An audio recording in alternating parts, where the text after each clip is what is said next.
Hi guys, in this video I'm going to discuss about C structures. This is advanced topic of C. I have created more than 50 videos about C language, C sharp and HTML. I have about hundreds of videos. Please watch the C beginner videos, intermediate videos. This is advanced topic. Okay, so far we have seen the variables in C language: integer, character, string, which is an array of characters, arrays. What if you want to define a structure, a combination of all the variables into one variable which you create? This will help in many medium to large projects, Let's see how it's done. For example, the common variables you see: integer, string, character, boolean, float, double, right? C and Java. Arrays is same data type. Arrays will hold in C language of the same data type. For example, you can define character C1 of say a string of 20, means 20 characters. All are characters in that string variable. But how to define more of that, a combination of all this into one variable? That's where the struct comes in.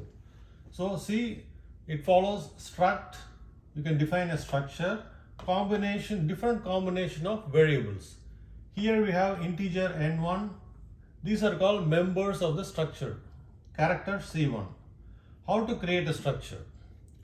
Create a variable for it. For example, test structure is the variable name which you define. For example, this is the function int main. Main returns an integer. So struct test structure T1. What is test structure? We already defined test structure as integer and character, two members. So how to create is T1 means T1 is a structure dot N1.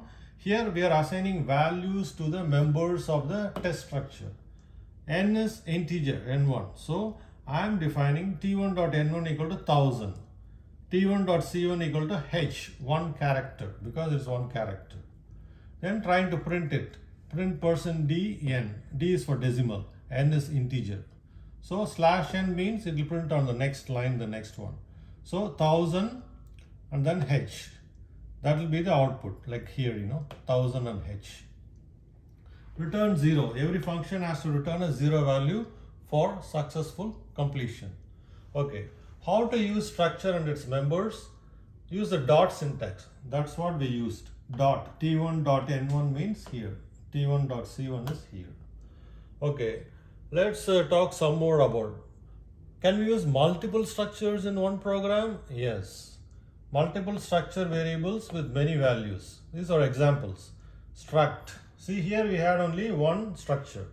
In the same program, we have multiple structures. Struct. Test structure T2, here it's T1. Struct, test structure T3. You can have many more structures. Assign values of the members to the respective values. T2.N1, 100. T2.C1 S, one character. These are examples. T3.N1, 5000. T3.C1, T character. You can do all manipulations with the structure. See how powerful the C language. Similar kind is in Java. I'll create separate video for that one. Let's continue with the structures, what we can do. Let's go to the next slide. As we know, string is an array of characters. So how to use string with structures? It's even more powerful of string manipulations. We use the strcpy, one of the string functions, arrays. Struct test structure 4.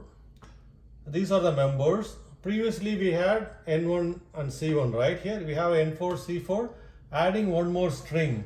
This is how you define a string. Character, test str of 20. 20 is length of the array, length of the string. Again, third member we added. Let's see another C program.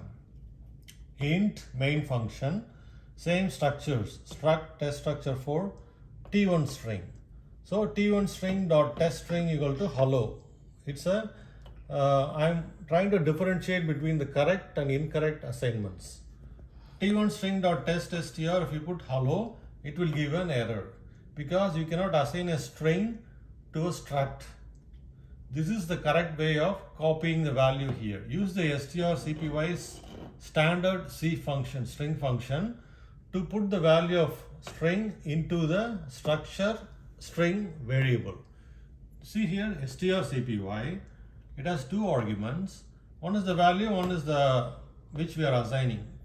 T1 string dot test str hello. This is the correct form. So when you print it, print line, it's going to print like this. Output will be the actual string hello.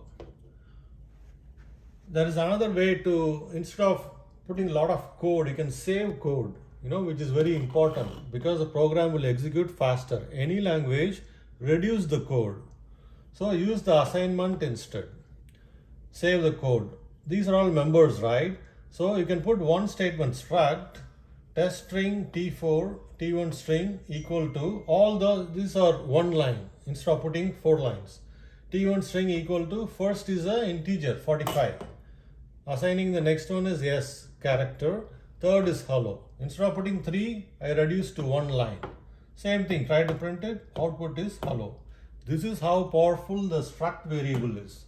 Imagine having this like 3 or 4 in a program using combinations. So in large data projects, data warehouse projects, they'll be using this to manipulate the data, to extract data from the database and then put it on the screen, user input or displaying the reports.